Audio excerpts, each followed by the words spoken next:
Hey people, get ready to crush everyday IELTS and CELPIP tests for all modules and make your dreams come true. I'm your motivator and I'll be guiding you through the test prep videos. So don't forget to like, share, and subscribe, or you'll be missing out on some serious preparation.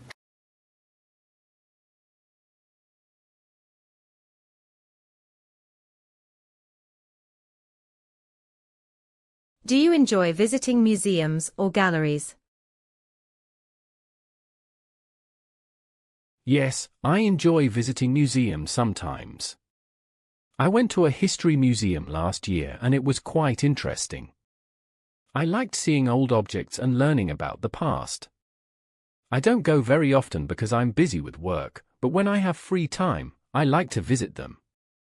Yes, I genuinely enjoy visiting museums and galleries, particularly when I'm traveling to a new city. I find that they offer a fascinating window into a place's culture and history. I'm especially drawn to art galleries because I find modern and contemporary art thought-provoking. I try to visit one whenever I can, though I'd say I go about 3 or 4 times a year due to my busy schedule.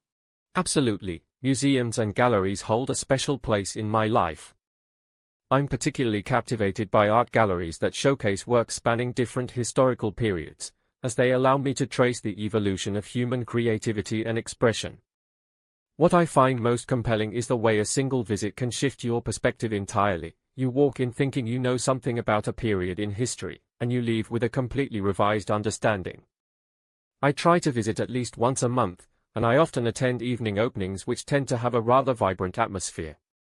What kind of exhibitions do you find most interesting? I think I like science exhibitions the most because they have lots of interactive things to do. I also enjoy history exhibitions. I don't really like art exhibitions very much because I find them a bit difficult to understand. I prefer exhibitions where I can touch things and do activities. I'm most drawn to historical exhibitions, particularly those that focus on ancient civilizations. I find it remarkable to see artifacts that are thousands of years old and to think about the people who created them. I'm also quite interested in photography exhibitions, as I feel photography can tell stories in a very powerful way. Natural history exhibitions are another favorite of mine, especially those featuring dinosaur fossils. Without doubt, I'm most fascinated by immersive exhibitions that blend historical context with cutting-edge technology. Recently, I attended a digital art exhibition where the entire space was transformed through projected imagery and sound. It was genuinely breathtaking. That said, I also have a deep appreciation for exhibitions centered on ancient civilizations, as they provide an extraordinary sense of perspective on how societies have developed over millennia. What I value most in any exhibition is its capacity to provoke curiosity and challenge visitors to question their assumptions about the world. Do you think museums should be free for everyone to visit? Yes, I think museums should be free because not everyone has a lot of money. If museums cost money, poor people cannot visit them. I think everyone should be able to learn about history and culture. In my country, some museums are free and some are not. I strongly believe that museums should be free, or at least heavily subsidized. Culture and education should be accessible to everyone regardless of their financial situation. Charging entrance fees can discourage lower-income families from visiting, which creates an unfair divide. I know that in the UK, national museums are free, and I think this is an excellent policy that other countries should consider adopting.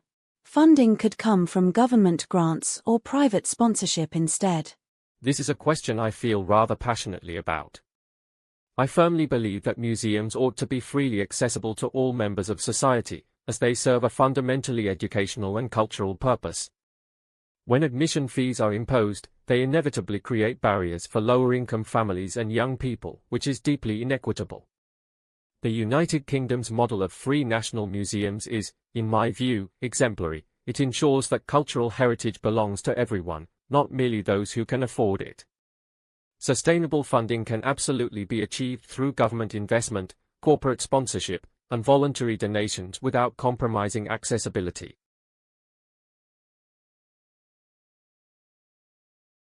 Do you read newspapers regularly? No, I don't read newspapers very often. I usually get my news from social media or my phone. I think newspapers are a bit old-fashioned now. My parents used to buy newspapers every day, but young people like me prefer to use the internet to find out what is happening. I don't read printed newspapers regularly, to be honest, as I tend to rely on news apps and websites for my daily updates. However, I do occasionally pick up a weekend newspaper, particularly for the in-depth articles and opinion pieces that you don't always find online. I think there's still something quite enjoyable about sitting down with a physical newspaper over a coffee on a Saturday morning. It feels more relaxed and considered. In terms of print newspapers, I've largely transitioned away from them, though I wouldn't say I've abandoned journalism altogether. I subscribe to several reputable digital newspapers, including one broadsheet that I read thoroughly each morning as part of my daily routine. I genuinely value long-form journalism, investigative pieces and analytical columns in particular, because they offer a depth of insight that brief online news bulletins simply cannot replicate. That said, I do occasionally treat myself to a printed Sunday supplement, as there's a certain tactile pleasure in reading a quality newspaper that screens just don't provide. Do you prefer getting your news online or from traditional newspapers? I prefer getting news online because it is faster and easier. I can check the news on my phone anywhere and at any time. Traditional newspapers are slow because the news is from yesterday. Also, online news is usually free, so I don't have to spend money to stay informed. I definitely prefer online news for convenience and speed, as stories are updated in real time and I can access a wide range of international sources from my phone. However, I think traditional newspapers still have an important role to play, especially for providing detailed analysis and considered viewpoints. Online news can sometimes feel quite superficial or sensationalized, so I like to balance both. I'll check news apps throughout the day but read longer articles in the evening. It's an interesting question because I think both formats serve distinct and complementary purposes. For breaking news and immediate updates, online platforms are undeniably superior. I can access live coverage and multiple perspectives within seconds. However, I have a genuine appreciation for the rigor and editorial depth that quality print journalism offers. There's also the issue of the so-called filter bubble online, where algorithms tend to reinforce your existing views rather than challenge them. I find that reading a broadsheet occasionally exposes me to a broader range of opinions that I might otherwise never encounter. How important is it to keep up with the news? I think it is quite important to know what is happening in the world. If you don't follow the news, you might miss important things like new laws or problems in your city. But reading too much news can make you feel worried and stressed, so I try to check it once a day. I think staying informed about current events is genuinely important, both on a personal and societal level. Being aware of national and international news helps you make informed decisions, whether that's voting in elections or understanding economic changes that might affect your daily life. That said, I do think there's a risk of information overload today, so it's important to be selective about your sources and take breaks from the news to protect your mental well-being. I believe keeping abreast of current affairs is not merely important but essential in a democratic society. An informed citizenry is the bedrock of meaningful civic participation. If people are disengaged from the news, they become vulnerable to misinformation and political manipulation. That said, the quality of news consumption matters enormously. Simply scrolling through social media headlines is quite different from engaging critically with well-researched journalism. I've become increasingly conscious of seeking out diverse, credible sources and cross-referencing information, particularly given the proliferation of misinformation we've witnessed in recent years.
Please begin speaking now. I'd like to talk about a time when I received very helpful advice from my university professor. This happened about 2 years ago when I was in my second year of studying business administration. At that time, I was very confused about my career direction. I wasn't sure whether I should focus on finance or marketing, and I was feeling quite stressed about making the wrong decision. My professor noticed that I seemed unhappy in class and asked me to stay after the lecture. During our conversation, she told me to do some work experience in different departments before making my final decision. She said that practical experience is much more valuable than just reading books or thinking about it theoretically. I found this advice extremely helpful because I followed it and got internships in both areas. After doing this, I realized that marketing suited my personality much better. Thanks to her advice, I am now working in a marketing company and I really enjoy my job. I'd like to describe a time when I received some truly valuable advice from my father, which completely changed my perspective on handling failure. This occurred about 3 years ago when I had just failed an important professional certification exam for the second time. I was absolutely devastated and seriously considering giving up on my career ambitions altogether. I felt as though all my efforts had been wasted and that perhaps I simply wasn't cut out for that particular field. My father sat down with me one evening and, rather than offering empty reassurances, he shared his own experiences of professional setbacks. He explained that the ability to persist through failure is what ultimately separates successful people from those who don't achieve their goals. He suggested that instead of viewing the failed exams as evidence of my inadequacy, I should analyze precisely what had gone wrong and develop a more structured approach to my preparation. What made this advice particularly impactful was that my father spoke from genuine personal experience rather than just offering platitudes. He had failed his own professional exams twice before eventually succeeding. Following his guidance, I restructured my study schedule, sought a mentor, and passed the examination on my third attempt. That experience taught me resilience and self-reflection skills that I continue to draw upon today in both my professional and personal life. The piece of advice that has had the most profound and lasting impact on my life came from an unexpected source, a senior colleague during my first year working in the healthcare sector. At the time, I was an overwhelmed, newly qualified nurse struggling to reconcile the idealistic vision of patient care I had developed during my training with the rather harsh realities of an understaffed ward. I was becoming increasingly disillusioned and, frankly, on the verge of resigning from the profession I had worked so hard to enter. My colleague, who had over 20 years of experience, noticed my distress during a particularly demanding night shift. Rather than offering superficial encouragement, she sat with me in the staff room and shared a philosophy that has stayed with me ever since. She said, "You cannot pour from an empty cup." By this, she meant that in order to provide genuine compassionate care to patients, I first needed to prioritize my own mental and physical well-being, something that healthcare professionals are rarely taught to do during their training. What made her advice so extraordinarily impactful was the timing and the authenticity with which it was delivered. She wasn't dismissing the systemic problems I was facing, rather, she was equipping me with a mindset shift that would enable me to navigate those challenges more sustainably. I subsequently sought professional supervision, established clearer work-life boundaries, and ultimately remained in nursing. A decade later, I find myself passing that same wisdom on to junior colleagues, which is perhaps the greatest testament to its enduring value. Do you think people today are more or less likely to seek advice from others compared to previous generations? I think people today are less likely to ask for advice from others. This is because of the internet. Nowadays, if you have a problem, you can just search for the answer online. In the past, people had to ask family members or experienced people in the community. But I also think this means that some people miss out on personal advice which is more specific to their situation. So technology has changed the way we get advice. I think it's quite a mixed picture, actually.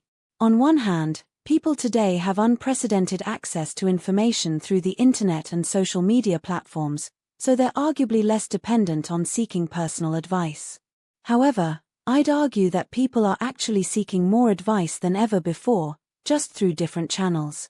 Online communities and forums allow individuals to connect with experts or peers worldwide.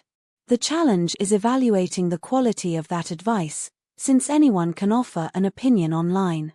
Previous generations relied on trusted figures like elders or community leaders, whose authority was generally more established and reliable than what we see in digital spaces today. That's a genuinely fascinating question with no straightforward answer. I'd suggest the landscape has transformed rather than the volume of advice seeking itself. Whilst previous generations were constrained to consulting localized networks of family, mentors, and community elders, contemporary individuals are simultaneously bombarded with unsolicited guidance through social media algorithms and empowered to seek highly specialized counsel from global communities of practice. Interestingly, there's a discernible trend towards professionalized advice through life coaches, therapists, and career consultants, roles that scarcely existed a generation ago, suggesting that formal guidance is now more valued than ever, particularly amongst younger demographics. However, one might argue that the sheer volume of available information has paradoxically created advice paralysis in some individuals. The erosion of multi-generational households has also diminished access to lived wisdom from elders, potentially leaving people more isolated in their decision-making despite being hyper-connected digitally.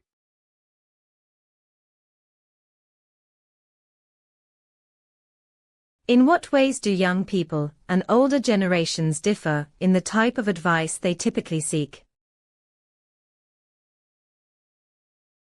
I think young people and older people want different kinds of advice. Young people usually want advice about careers, education, and technology. They also ask about relationships a lot. Older generations tend to ask for advice about health, retirement, and managing money for the future. I also think the way they get advice is different. Young people use social media and the internet, while older people prefer talking face-to-face with someone they trust, like a doctor or a financial advisor. There are quite striking differences between the two groups, I think. Young people tend to seek advice primarily around career choices, educational pathways, and navigating digital landscapes, reflecting the uncertainties unique to early adulthood in a rapidly changing world. In contrast, older generations more commonly seek guidance relating to healthcare decisions, financial planning for retirement, and sometimes adapting to new technologies they find bewildering. Another important distinction is the medium through which they seek advice. Younger people are far more inclined to consult online communities, apps, and peer networks, whereas older individuals typically prefer personalized consultations with trusted professionals such as doctors, solicitors, or financial advisors. These differences ultimately reflect distinct life stages and comfort levels with technology. The divergence here is rather multidimensional.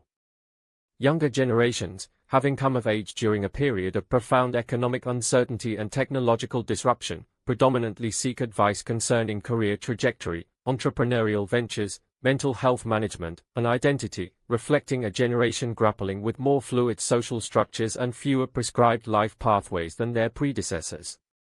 Older generations, conversely, tend to focus their advisory needs on healthcare navigation, legacy planning, and increasingly, digital literacy, the latter often being a source of considerable anxiety in an ever-accelerating technological landscape.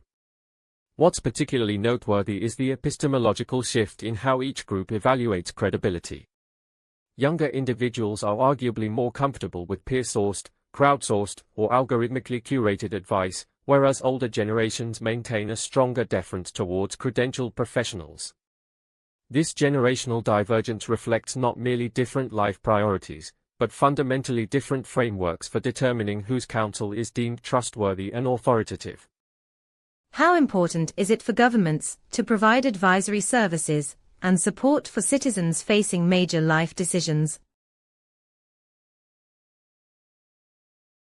I think it is very important for governments to give people advice and support.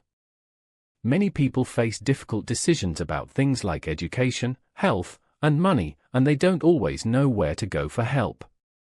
Governments can create services like career guidance centers or free financial advice. This is especially important for people with low incomes who can't afford to pay for private advice. Without government support, many people might make bad decisions that affect their lives for a long time. Government-provided advisory services are, I believe, critically important for ensuring equity within society. Without accessible guidance on matters such as healthcare decisions, legal rights, financial planning, and educational opportunities, there is a significant risk that disadvantaged citizens make uninformed choices that perpetuate cycles of poverty and inequality. Countries with well-funded advisory services, such as free legal aid or national career guidance programs, typically demonstrate better social mobility outcomes. That said, governments must ensure these services are genuinely accessible and not merely available on paper. Digital exclusion, language barriers, and geographical limitations can all prevent the most vulnerable citizens from benefiting, so universal accessibility must be a central design principle. The provision of accessible advisory services represents, in my view, one of the most compelling expressions of the social contract between government and citizen. When individuals face consequential life decisions, whether concerning healthcare treatment pathways, legal entitlements, or financial restructuring, the quality of guidance they can access should not be determined by their socio-economic standing. Without robust state-funded advisory infrastructure, societies risk entrenching existing inequalities, as those with financial capital can afford private solicitors, financial planners, and specialist consultants, whilst those without must navigate complex bureaucratic systems entirely unaided. There are compelling economic arguments beyond the moral ones. Well-advised citizens make better decisions that reduce long-term demands on public services. Consider the preventative value of sound mental health guidance or accurate welfare benefits advice in reducing hospital admissions and housing crises respectively. Governments that underinvest in such services create false economies whilst simultaneously betraying their most vulnerable constituents. Do you think that social media influencers have replaced traditional mentors and advisors in modern society? I don't think influencers have completely replaced traditional mentors, but they have become very popular, especially with young people. Many young people follow influencers on platforms like YouTube or Instagram to get advice about fashion, fitness, and even careers. However, I think traditional mentors are still important because they know you personally and can give advice for your specific situation. An influencer gives the same advice to millions of people, so it can't always be relevant to everyone's needs. I'd say it's more of a supplementation than a replacement. Social media influencers have undeniably become significant sources of information and inspiration for vast audiences, particularly on lifestyle, business, and self-improvement topics. Their accessibility and relatability make them appealing in ways that formal mentors often aren't. However, they fundamentally lack the capacity to provide personalized, contextual guidance, which is precisely what makes traditional mentors so valuable. There's also the critical issue of accountability. A mentor is professionally or personally invested in your success and well-being, whereas an influencer's primary motivation is typically audience growth and commercial partnerships. Both clearly serve different functions in the modern advisory ecosystem, and neither fully substitutes the other. This is a genuinely complex question that resists a binary answer. Whilst social media influencers have undoubtedly captured enormous mindshare and filled certain advisory voids, particularly for young people who lack access to experienced mentors in their immediate social circles, characterizing them as replacements fundamentally misunderstands the nature of mentorship. What influencers offer is aspirational, scalable, and often curated content rather than genuine relational guidance. The mentorship relationship, by contrast, derives its transformative power from reciprocity, contextual understanding of the mentee's unique circumstances, and a sustained commitment to that individual's development, none of which are remotely replicable through parasocial digital relationships. More concerning, perhaps, is the commercial architecture underpinning most influencer content, which creates an inherent conflict of interest that thoroughly compromises the integrity of any advice offered. What we may be witnessing is not replacement but rather the emergence of an entirely new, an arguably more problematic category of advisory relationship that warrants considerable critical scrutiny. Hey people, how was your test? Don't forget to like, share, and subscribe, or you'll be missing out on some serious fun. See you tomorrow!